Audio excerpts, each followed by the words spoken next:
modèle de femme de Dieu également. Amen. Souvent, je tiens le micro parce que Linda était là. Vous m'avez bien compris. Amen. Elle m'appuie dans l'œuvre, ça fait des années de temps. Et il y a de quoi qu'il faut comprendre. Prêcher, c'est plus que tenir un micro. On devient une cible de l'ennemi. Oui, et le diable attaque ceux qu'il craint. Une église morte, le diable n'a pas peur de ça, mais une église vivante qui veut gagner des âmes, ça, c'est un danger pour lui. Amen. Béni soit Dieu.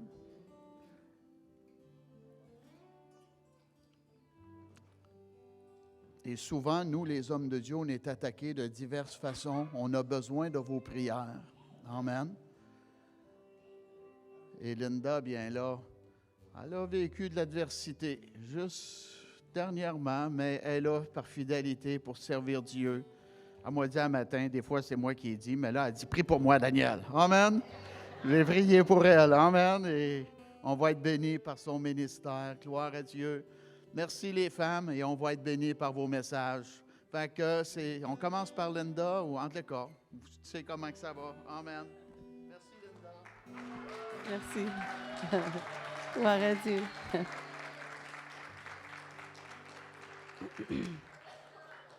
Gloire à Dieu. Amen. Merci Seigneur. Alléluia. Merci Daniel et Nancy pour la belle louange ce matin encore. Alléluia. Gloire à Dieu. Hier après-midi, je suis allée chez eux, puis ils travaillaient fort. Je l'attendais, il travaillait dans son bureau. Je suis allée chez Manon aussi, puis on a travaillé sur quelque chose aujourd'hui. Donc, c'est un privilège de se rassembler. Dis à ton voisin, oui, on est béni ce matin d'être ici. Il y a beaucoup de croyants dans ce monde qui n'ont pas ce privilège de pouvoir venir dans la liberté, se rassembler et entendre la parole de Dieu. Louer le Seigneur en famille. Parce que l'Église, c'est une famille. Premièrement, c'est la famille de Dieu. Le plan de Dieu, depuis le début de la création, c'est d'avoir une famille. Il a créé un homme et une femme pour avoir une famille, des enfants, et avoir une communion avec eux. Amen. Quel privilège nous avons d'être la famille de Dieu. Alléluia. Gloire à Dieu. Amen. Chaque jour est un cadeau de Dieu. C'est pourquoi on l'appelle présent. Amen. Merci Seigneur. Alléluia. J'ai un prédicateur qu'on aime beaucoup. On a tous nos modèles. Hein?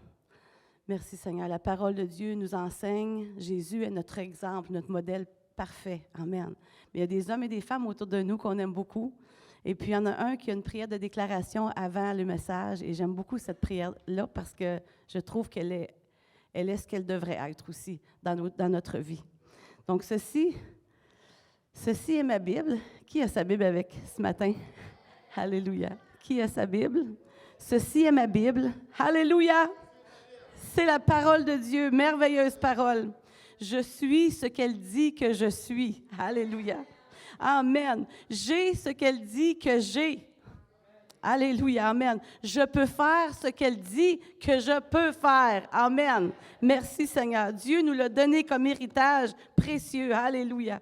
Aujourd'hui, je vais t'enseigner la parole de Dieu et je confesse, ma pensée est alerte, mon cœur est réceptif. On le dit ensemble. Je confesse, ma pensée est alerte, mon cœur est réceptif. Répétez encore, je ne serai plus jamais la même personne au nom de Jésus-Christ. Amen. Alléluia. Acclamons le Seigneur ce matin. Amen. Merci Seigneur. Cette parole est vivante, elle est esprit et vie, c'est la parole de Dieu, amen. C'est une semence incorruptible qui est semée dans nos cœurs, la terre de nos cœurs, parce que nous sommes des vases de terre dans les mains de Dieu, amen. Et le titre de mon message ce matin, c'est « Tu as une destinée unique ». Amen. Tu as une destinée unique, tu es précieux et précieuse et Dieu a une destinée pour moi et pour toi. Unique, ça veut dire qu'il se distingue des autres. On n'est pas appelé à être comme le monde, on est appelé à se distinguer. Nous sommes distingués. Dis à ton voisin, tu es distingué. Alléluia. Amen. Merci Seigneur. Gloire à Dieu. Amen. Unique, c'est qui se distingue des autres par son originalité et ses qualités. Gloire à Dieu. Créé à l'image de Dieu. Précieuse, c'est qui est de grand prix. Le contraire, c'est ordinaire.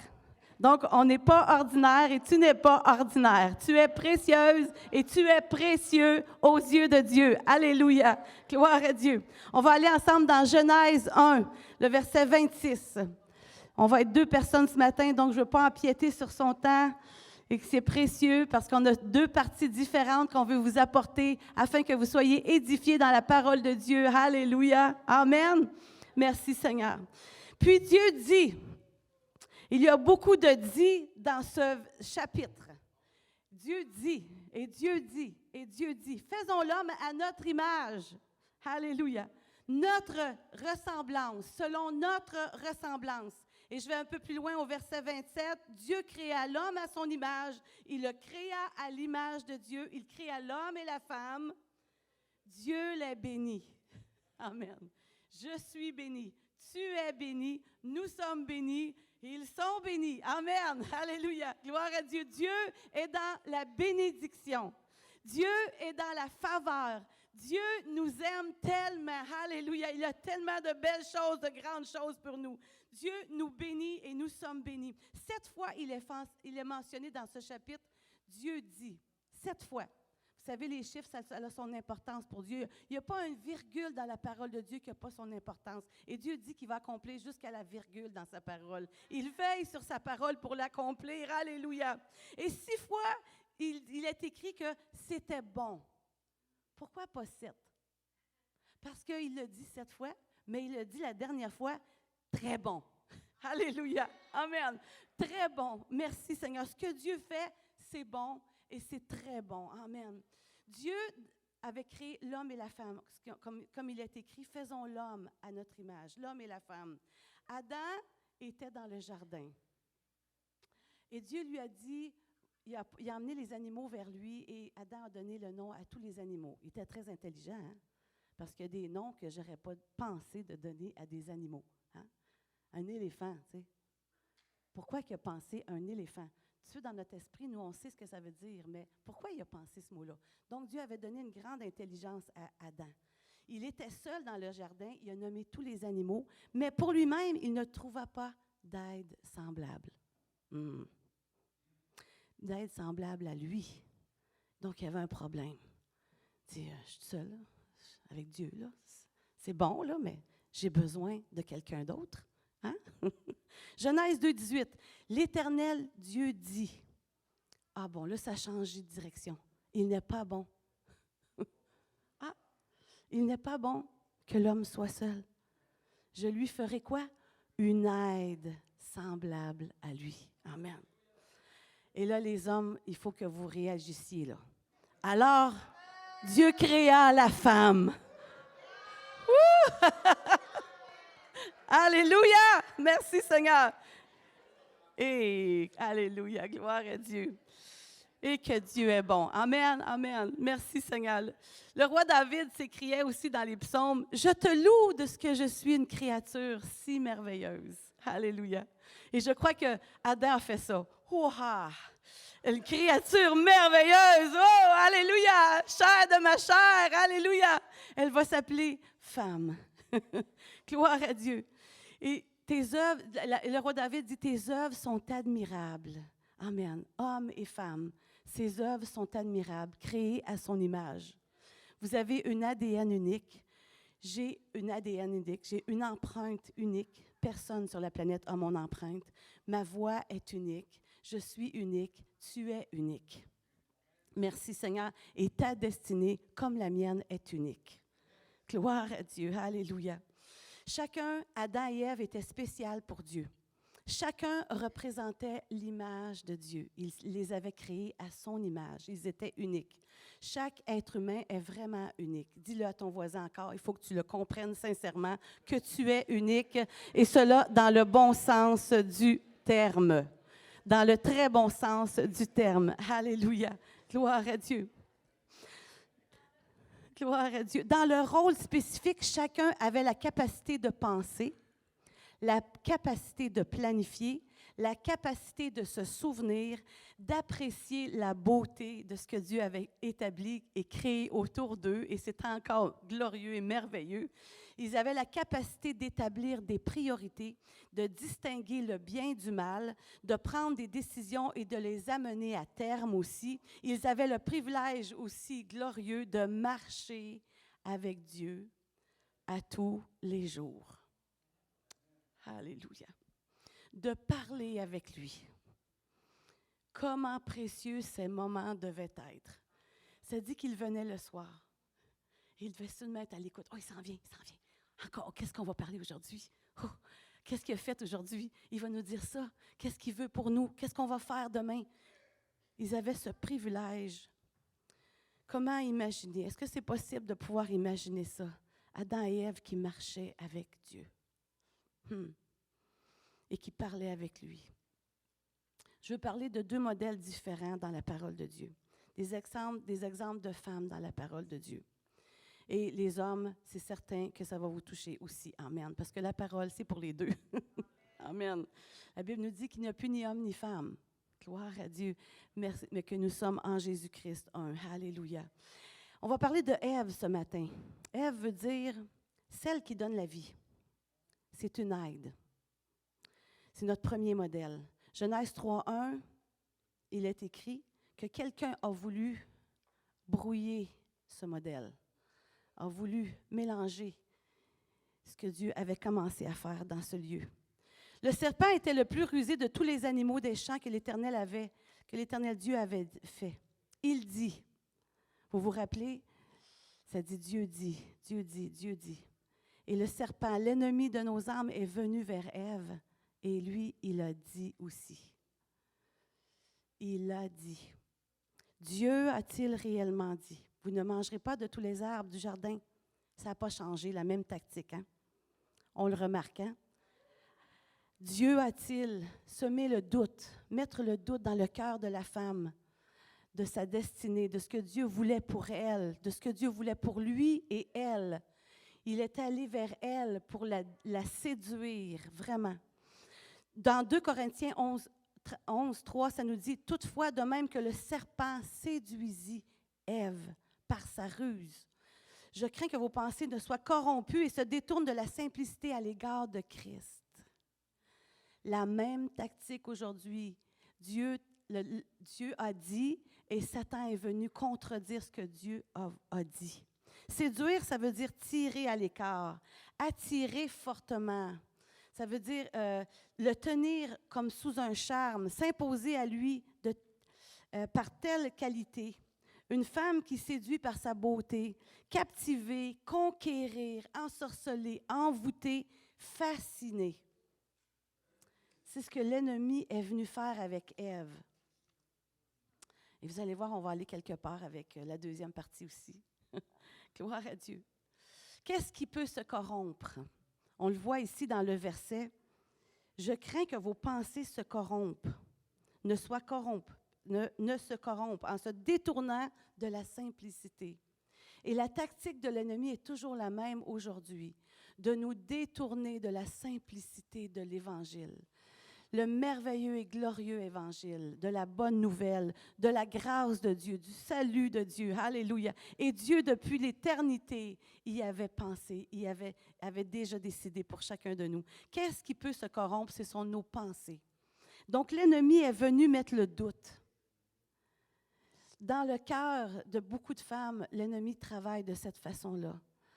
Faire douter de ta vie, de tes qualités, te faire douter de toi-même, de faire douter de ce que Dieu veut faire avec toi, te faire douter de la parole de Dieu dans ta vie, de te faire douter de ton mariage, de te faire douter de ta destinée. Sa tactique, elle n'a pas changé, il est toujours le même. Il agit dans nos pensées. On appelle ça le champ de bataille. J'aime bien Joyce Meyer, elle a un livre qui s'appelle « Le champ de bataille de vos pensées ». Et ça a commencé là. L'ennemi est venu ruser, la séduire et venir semer le doute dans ses pensées. Donc, ce que tu écoutes, ce que tu entends, ce que tu regardes, ça va affecter ta vie. ça va affecter tes décisions, ça va affecter tes choix et ça va affecter ta destinée aussi. Corrompre, c'est altérer ce qui est considéré comme juste, qui est sain, qui est correct. Et Satan veut altérer, il veut déformer, il veut troubler ta vie.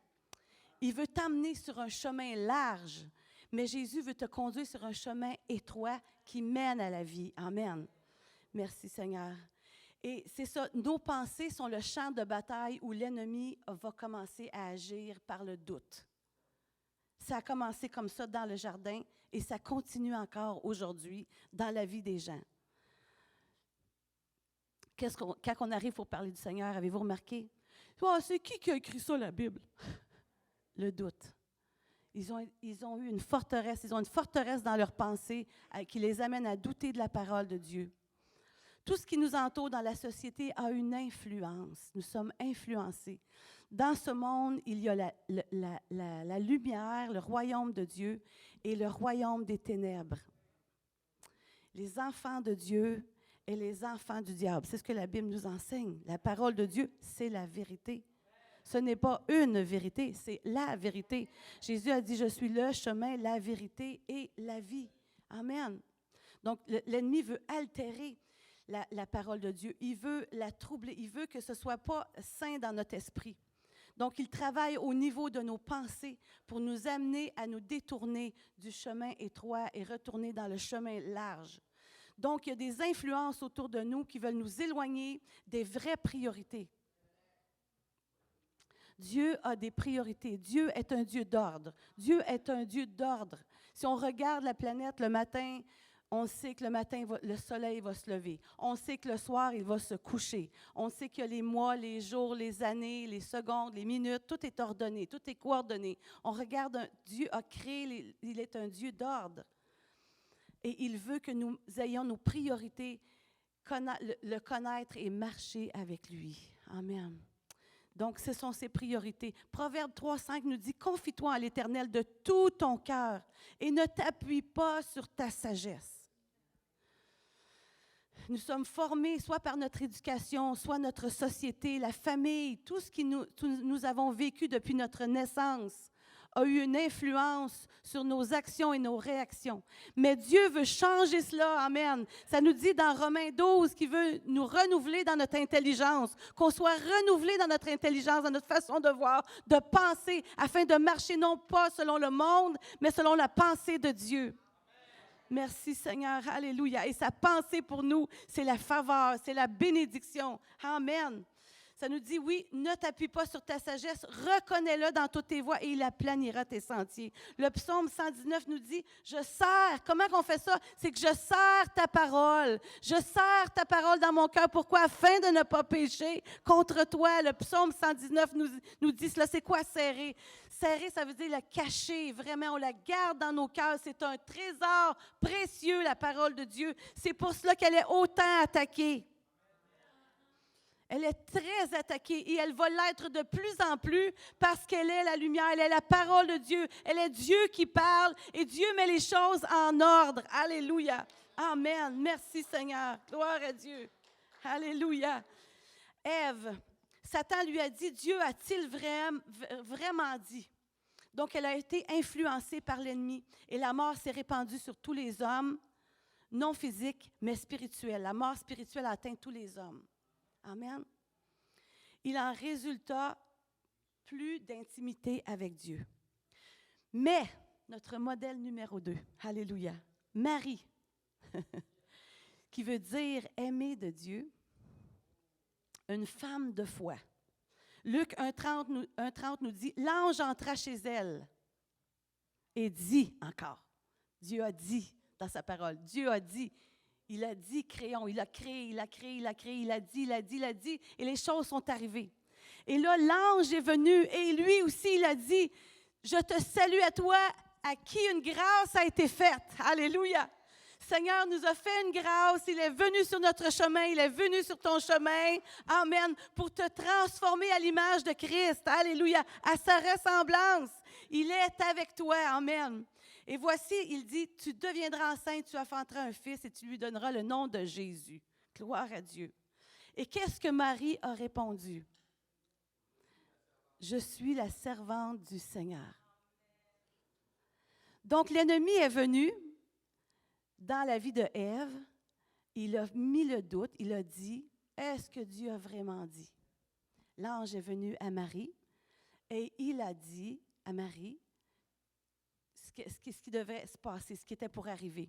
Et ce qu'elle a dit, elle a cru à la parole de Dieu. Amen. Dieu nous appelle à croire à sa parole, par-dessus tout. Amen. Il nous appelle à croire à sa parole. Amen. Et l'ange l'a quitté, ça nous dit. Et Marie a dit qu'il me soit fait selon ta parole. Elle a été influencée par la parole que Dieu lui avait dit à travers l'ange. Son attitude a été différente. Elle a été enseignable. Amen. Elle a été enseignée depuis sa jeunesse à propos de la parole de Dieu et d'aimer Dieu et de craindre Dieu dans un saint respect. Pas une peur de Dieu, mais un saint respect de Dieu. Et quand l'ange est venu lui dire, dans ses pensées, c'était déjà établi. Pourquoi? Parce qu'elle avait renouvelé son intelligence.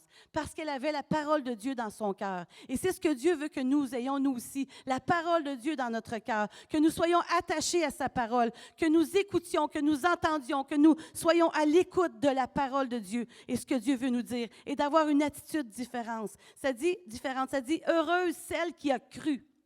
Parce que les choses qui lui ont été dites de la part du Seigneur auront leur accomplissement.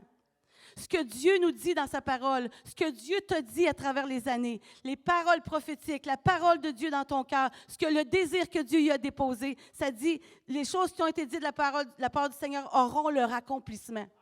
Dieu a une saison, Dieu a un temps appointé pour chacune d'entre nous. Elle a cru le message, c'était une femme de foi. Elle n'a pas douté au message de la parole de Dieu. Elle ne s'est pas laissée séduire par l'ennemi, peut-être qui est venu, parce que probablement elle s'est dit, je ne connais pas d'homme.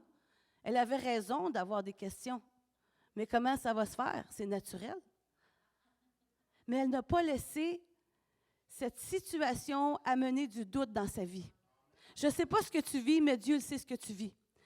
Et les doutes que l'ennemi essaie de mettre dans ton cœur, ils vont quitter avec la parole de Dieu. C'est-à-dire, approchez-vous de moi et je m'approcherai de vous. Amen. 2 Timothée 1,13 nous dit, retiens dans la foi et dans la charité qui est en Jésus-Christ le modèle des saintes paroles. Et on doit retenir la sainte parole dans nos cœurs. Alléluia. Merci Seigneur. Elle n'a pas douté. Comme Ève, elle a gardé la foi et elle a été celle qui a donné la vie au Sauveur. Alléluia. Chacun de nous, nous avons une destinée unique. Ève avait sa destinée unique et Marie avait sa destinée unique aussi. Ève a cru au mensonge du diable, mais Dieu a prophétisé la venue de Jésus à travers sa postérité. Même à ce moment-là. Amen. Et les erreurs qu'on peut faire, c'était grave, qu'est-ce qu'elle a fait, hein? Quand même. Mais Dieu a prophétisé, ça dit dans Genèse 3,15, « Je mettrai inimitié entre toi et la femme, entre sa postérité et ta postérité. Celle-ci t'écrasera la tête et tu lui blesseras le talon. » Alléluia. Merci Seigneur. C'est à travers la femme que Dieu a passé, à travers Marie pour amener le sauveur de l'humanité. Et ce sauveur a écrasé la tête de Satan. Alléluia. Il a dit, tout est accompli sur la croix. Amen. Merci Seigneur. Et c'est pour cela que nous sommes devenus des enfants de Dieu. Alléluia. Et que nous sommes la famille de Dieu. Ève voulait être comme Dieu. La tentation suprême. L'ennemi ne nous tentera pas avec des petites choses pas intéressantes. Il va toujours mettre des choses très captivantes et intéressantes pour nous tenter. Elle voulait être indépendante, ne plus dépendre de Dieu. Ça dit, vous serez comme des dieux. Nous ne sommes pas appelés à être indépendants de Dieu, mais dépendre de lui. Mais Marie voulait la volonté de Dieu. Obéir à la parole de Dieu. C'était une adoratrice. Ce matin, je m'en venais, puis j'écoutais une louange.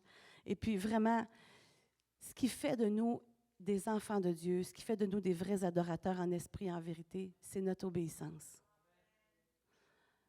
Envers Dieu, envers sa parole. Amen. Ça nous dit, tu aimeras l'Éternel ton Dieu de tout ton cœur, de toute ta force, de toute ton âme, de toute ta pensée.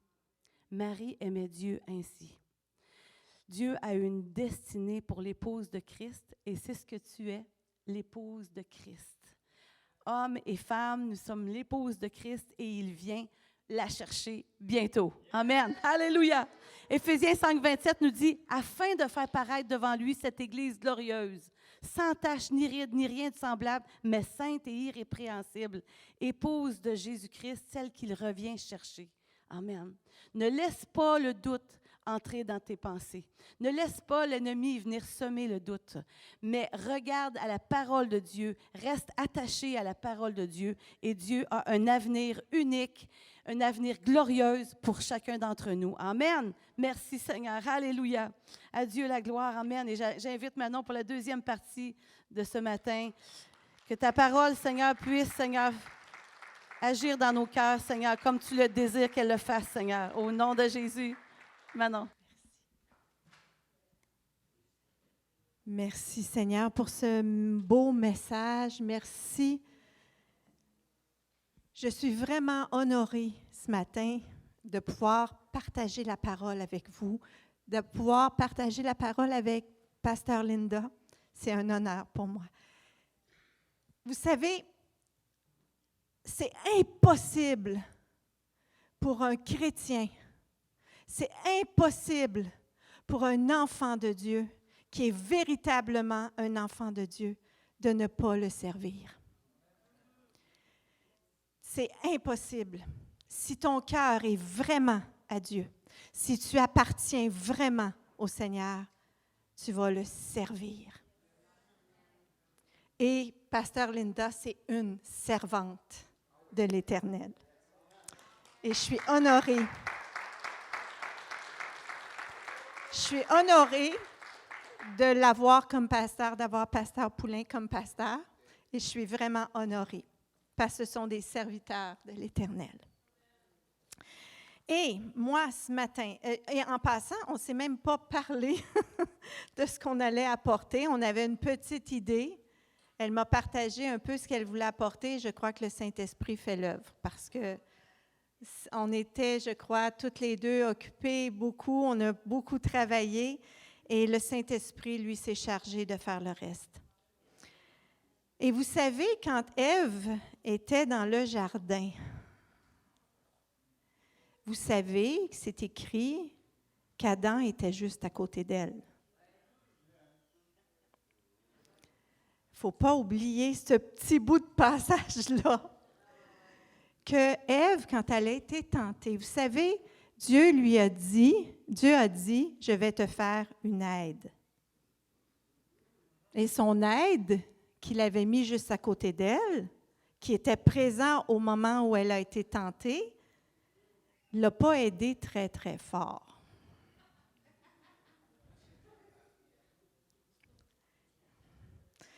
Et vous savez, il aurait dû se lever debout. C'est pour ça qu'on appelle Jésus le nouvel Adam.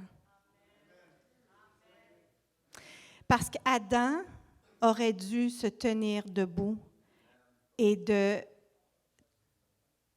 prendre sa femme et de la reculer et de lui de s'avancer et de dire au diable, « Tu ne touches pas à ma femme. » Et Dieu a dit, « Tu ne mangeras pas de cet arbre-là. » Mais Adam n'a pas pris sa place non plus auprès d'Ève en tant qu'époux.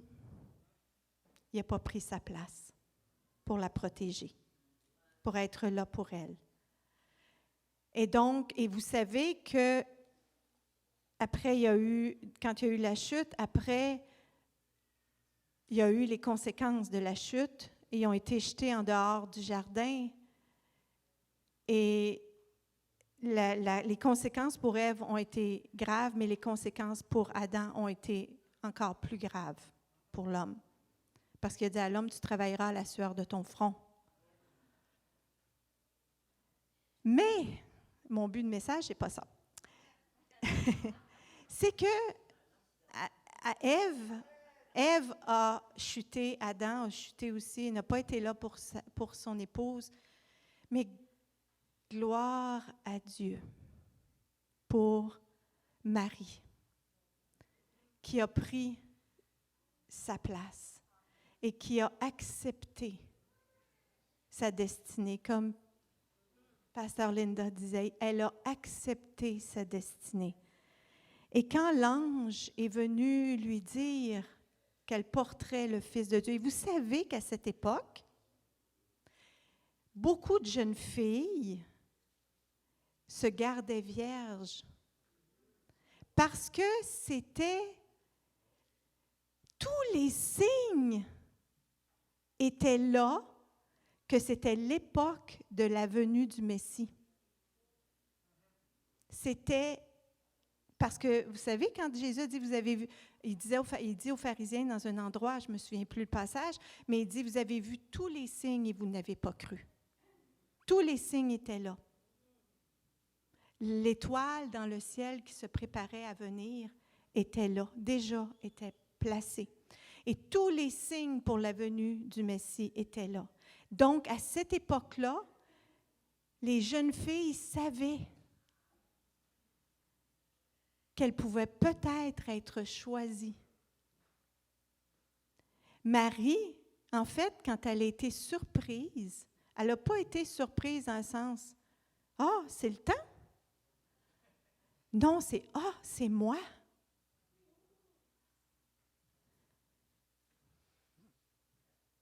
Puis, mais je me sens tellement petite pour que toi, tu m'aies choisi. Mais Dieu, dans sa grande bonté, dans son amour, il avait vu le cœur de Marie. Il avait préparé Marie depuis plusieurs générations. Il avait purifié les générations de générations jusqu'à Marie. Parce que Dieu, Jésus, le Père ne pouvait pas se permettre d'envoyer son Fils dans le cœur d'une femme impure. Le cœur de Marie était pur. Il avait préparé son cœur et il est venu dans le cœur de Marie. Il est venu dans le corps de Marie. Et la promesse s'est accomplie. Et c'est dit dans la parole au moment où il y a eu la consécration, quand elle s'est présentée pour la consécration de Jésus, on lui a annoncé tout ce qu'elle vivrait comme souffrance. Et ça dit qu'elle gardait dans son cœur toutes les paroles, tout ce qui se passait depuis le moment où l'ange est venu lui annoncer. Elle gardait dans son cœur toutes les paroles qu'elle recevait. Marie, c'était une femme de foi extraordinaire. Marie a été, à cause qu'elle a accepté de rentrer dans sa destinée, elle a été la première femme par qui il y a eu le premier miracle aux noces de Cana. On le voit dans Jean 2, verset 4. On voit que là, ils sont aux noces de Cana. Jésus est invité et Marie est invitée. Jésus était là. Puis Marie vient voir Jésus et elle dit, Jésus, ils n'ont plus de vin. Et là, ça dit, femme, au verset 2, 4, femme, qu'y a-t-il entre toi et moi? Mon heure n'est pas encore venue. Mais il y a une autre version qui dit, j'ai une Bible où tu as vraiment l'hébreu littéral, ça dit, mère, sommes-nous concernés, moi ou toi? Ça veut dire, écoute, on vient dans ce mariage-là, mais ça, ce n'est pas de nos affaires s'il n'y a pas de vin. On n'est pas les responsables du mariage. Ce n'est pas nous, le père de la mariée, là. Qu'est-ce qu'on a à faire là-dedans? Puis là, tout de suite après, lui dit, mon heure n'est pas encore venue de toute façon. Ce n'est pas mon temps. Mais Marie, elle ne s'est pas occupée de ça, elle. Elle a regardé les serviteurs, puis elle leur a dit, faites tout ce qu'il vous dira. Jésus n'a pas fait le miracle des noces de Cana pour obéir à sa mère. Il a opéré ce miracle-là parce que Marie a agi par la foi. Puis elle a dit, faites tout ce qu'il vous dira. Si tu dis à quelqu'un, fais tout ce qu'il va te dire, puis il est à côté de toi, je crois qu'il va le faire. qu'est-ce qu'il pouvait dire à ça, Jésus? Ah, ben là, ma mère, elle vient de dire que je vais faire faites tout ce que je vais dire. Ben non, je ne ferai pas de miracle. Ben non. Il a fait le miracle. Il a changé l'eau en vin. Et c'était du meilleur vin encore que le premier vin. Dieu honore notre foi. Et Jésus, parce que Marie a accepté, elle aurait pu dire non. Parce que Marie a accepté, Jésus est venu sur cette terre et on a eu un sauveur. Et plus que ça, on n'a pas juste un sauveur, il est notre époux. Il est notre roi, mais il est aussi notre époux. Nous sommes l'épouse de Christ. Donc, en tant qu'épouse de Christ, on doit préparer notre cœur. Un jour, Jésus va venir comme un voleur nous chercher. Que ce soit par l'enlèvement ou que ce soit ta mort naturelle, un jour, tu vas le retrouver. Il faut que notre cœur soit prêt. Il faut purifier notre cœur. Il faut laisser le Saint-Esprit nous travailler. Il faut toujours que notre lampe soit allumée. Il faut toujours être propre intérieurement et notre lampe allumée pour le retour de notre bien-aimé. Puis, vous savez, moi, un jour, quand je me suis mariée, il y a 42 ans, déjà. Merci Seigneur pour le mari qu'il m'a donné. C'est un mari de foi, c'est un homme de foi. Et j'ai fait un choix. J'ai fait un choix ce jour-là. Je détestais faire la vaisselle. Je détestais faire le ménage.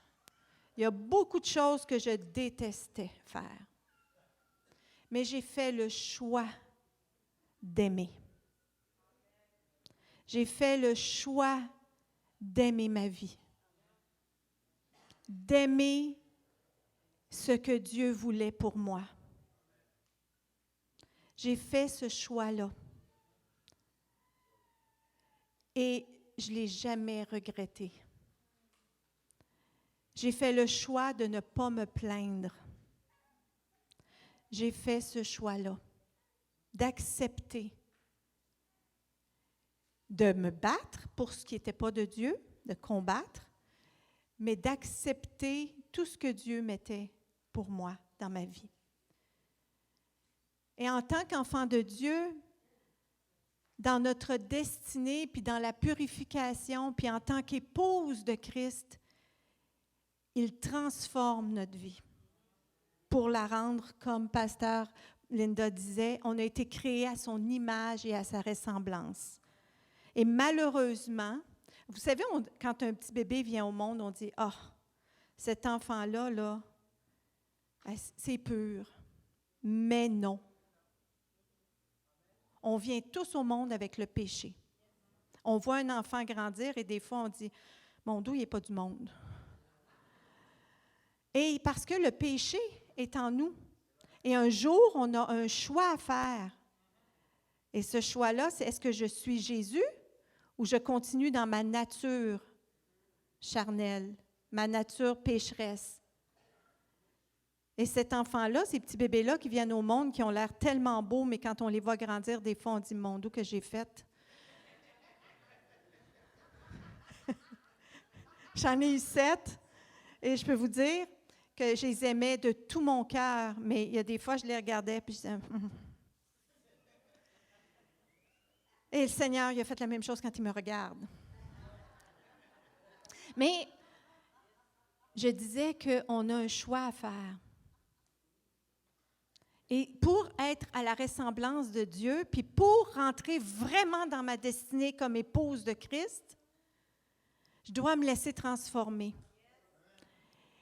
Et parce qu'il nous aime à un tel point, il ne veut pas qu'on reste comme on est. Et vous savez, je vais vous donner juste un petit témoignage de quelque chose qui a fait pourquoi Dieu permet les épreuves dans nos vies. Puis des fois, on chasse l'épreuve au nom de Dieu, au nom de Jésus, quand c'est lui qui la permet pour nous enseigner et nous former. Un jour, je m'en allais en voiture à Grimby. Il y avait une petite neige légère, une petite neige fine. Et il y avait un stop qui s'en venait, je ne l'ai pas vu.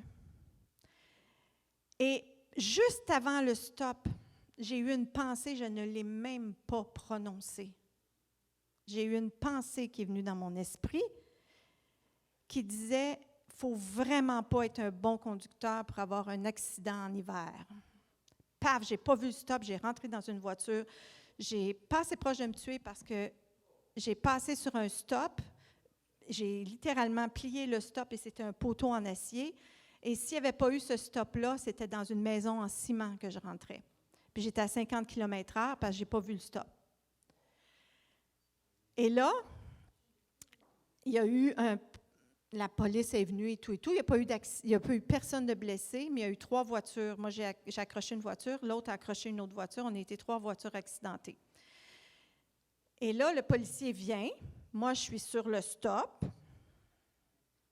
Et il arrête. Il dit, OK, il y a eu un accident, bon, blablabla. Avez-vous un constat amiable? Il y avait une dame qui était là. Elle dit, oui, moi, j'en ai un. Bon, parfait.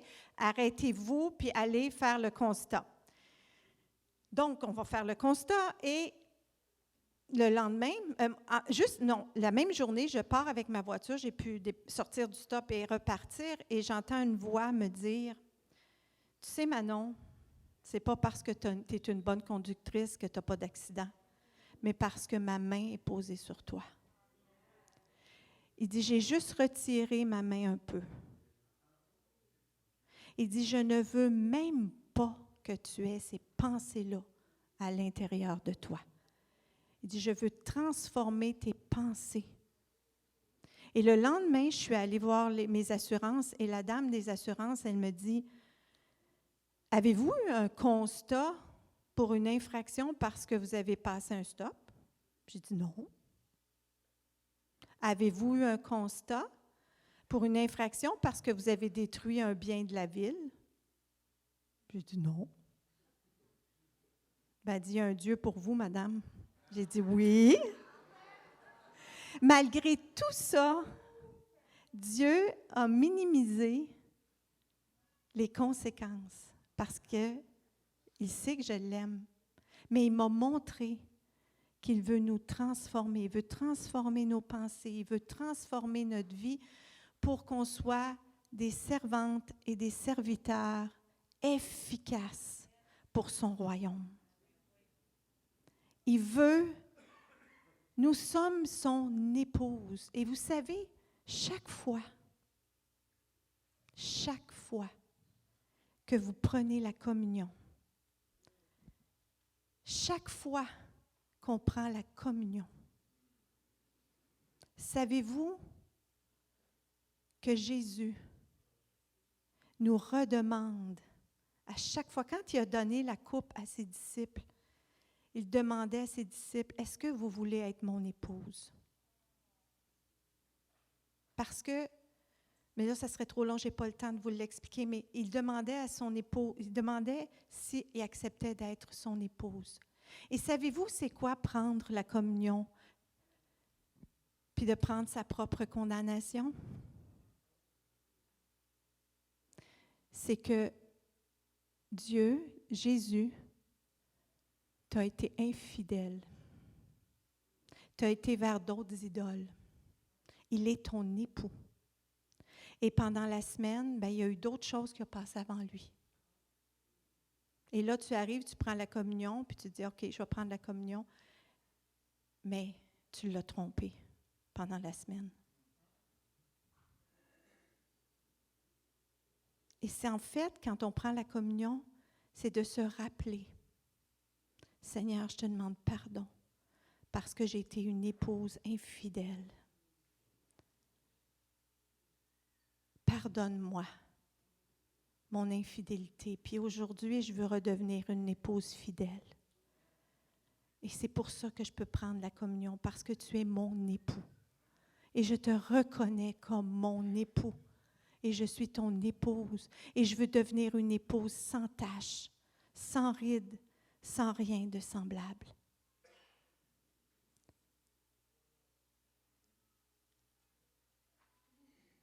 Et je vais terminer. Et j'ai vraiment eu ça à cœur ce matin. Je sais qu'il y a des gens ici qui n'ont peut-être pas Jésus comme époux. Tu connais Dieu, tu as entendu parler de Dieu, mais tu ne l'as pas vraiment accepté dans ta vie. Vous savez, Jésus, comme à la femme adultère, on voit dans Jean 8, au verset 1 à 11, la femme adultère qui a trompé avec plein d'hommes. Et Jésus a dit à tous ceux qui voulaient lui lancer la pierre, quand ils sont tous partis, il l'a regardé et il lui a dit, « Où sont ceux qui veulent te condamner? » Il n'y a personne. Puis il dit, « Moi non plus, je ne te condamne pas. Lève-toi, va et marche. » Puis, c'est la même chose avec le fils prodigue. L'enfant prodigue. Il est parti. Et ça dit, on le voit, le fils prodigue, c'est dans Luc 15, versets 11 à 32. On voit dans l'histoire du fils prodigue que le père l'a vu de loin. Probablement qu'à tous les jours, le père allait voir s'il ne verrait pas son fils revenir. Et ce jour-là, il l'a vu de loin. Et il courut. Le père a couru et s'est jeté dans les bras de son fils. Pas le fils qui a couru vers le père, c'est le père qui a couru vers le fils. Et le fils s'est jeté dans ses bras. Et c'est après seulement que le fils a demandé pardon. Déjà, le père l'avait pardonné. Et le fils, après, a demandé pardon à son père. Savez-vous pourquoi? Parce qu'on est déjà pardonné. Et savez-vous pourquoi on demande pardon? Parce que quand tu demandes pardon, tu te libères. Tu libères ton cœur des liens. Tu libères l'autre aussi. C'est une libération pour nous, le pardon. Parce que Dieu nous a déjà pardonné. On est pardonné. Tu es pardonné. Tu es aimé. Tu es déjà pardonné. Donc aujourd'hui, tout ce que tu as à faire, déjà il t'a vu de loin avant que tu viennes à l'église ce matin. Il t'a vu. Il t'a vu toute ta vie. Il est avec toi. Mais il attend juste ton oui. Donc, je vais vous demander de baisser vos têtes, fermer vos yeux. Est-ce qu'il y en a ici qui ne connaissent pas Jésus comme Seigneur et Sauveur? Si tu veux aujourd'hui, ou est-ce qu'il y en a qui se sont refroidis dans leur vie, qui ont été infidèles, qui ont perdu leur premier amour? Fais juste lever ta main. Ben merci Seigneur. Merci Jésus. Merci Seigneur. On va faire cette prière qui est toute simple. Père, merci. Merci pour l'amour que tu as pour moi. Merci de m'avoir attendu, de m'attendre à tous les jours. Merci, Papa. Et ce matin, je te demande pardon. Je te demande pardon pour mes infidélités. Je te demande pardon d'avoir pris soit une personne ou quelque chose de plus grand que toi dans ma vie. Et je reviens de tout mon cœur vers toi. Et je te reconnais comme mon époux, mon Sauveur et mon Seigneur. Merci pour ta grâce que tu déverses sur moi. Merci pour ta miséricorde et ton pardon. Merci pour ta tendresse. Et merci pour la joie que tu as parce que je reviens à la maison. Merci pour ta joie parce que je reviens vers toi. Et que les anges dans le ciel se réjouissent avec Jésus. Remplis-moi, Papa. Remplis-moi au nom de Jésus et par la puissance de ton Saint-Esprit. Remplis-moi du Saint-Esprit pour que je puisse aujourd'hui non seulement être sauvé, non seulement te reconnaître comme mon Seigneur, mais de devenir ta servante et ton serviteur.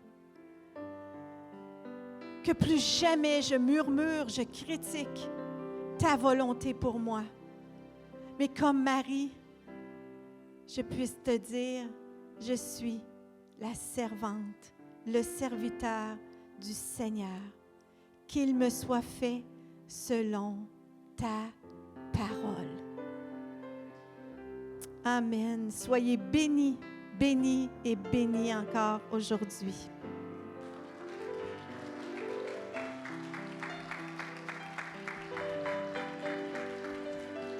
Merci beaucoup, Linda. Merci beaucoup, Manon. Avez-vous été bénis par la parole? C'est bien. Et qu'est-ce qui est vraiment beau, c'est que Pasteur Manon, elle a terminé avec un moment de pouvoir ouvrir notre cœur à la grâce, à l'amour de Dieu. Et ça, c'est énormément important parce que c'est un cadeau qu'on reçoit.